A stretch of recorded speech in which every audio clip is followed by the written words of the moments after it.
আসসালামু আলাইকুম। আজকে আমরা চলে আসছি গাজীপুর সেই তুরাগ নদীর পাড়ে নিলয় নামে একটা জায়গা আছে। দেখাও, প্রজেক্টটা একটু ঘুরে দেখাও।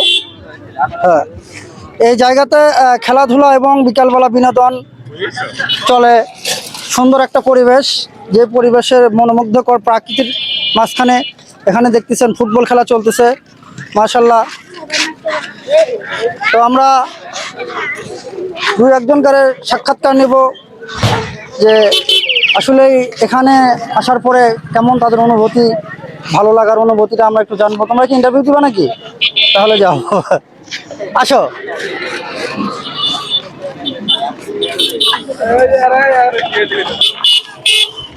আসো আসো।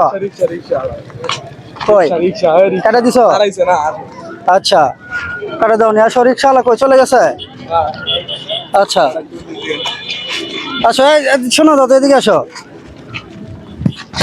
এখানে যে আসছো, এখানে এসে ঘোরাফেরা করতেছো, বা এই জায়গাটা পরিবেশটা কেমন লাগছে তোমার কাছে? খুব নাইস লাগছে। খুব নাইস লাগতেছে। চশমাটা তো তুমি মাশাআল্লাহ ভালো সুন্দর পরছো। শর্মাইতেছো নাকি? লজ্জা করে? না, লজ্জা করবো কেন? আপনি কিছু বলবেন নাকি? না, অনেক সুন্দর, তার কথা ভালো লাগছে আমার কাছে। ভালো লাগছে না? এখানে অনেক সুন্দর লাগতেছে। হ্যাঁ, পরিবেশটা দারুণ না? হ্যাঁ, বিকেলবেলা পরিবেশটা ঘোরাফেরা দারুণ। করার জন্য তো দারুণ একটা প্লেস। তো সবাই আসবেন এই নিলয়ে। ওই দেখেন প্লেন উড়ে যাইতেছে, ওই যে প্লেন উড়ে যাইতেছে।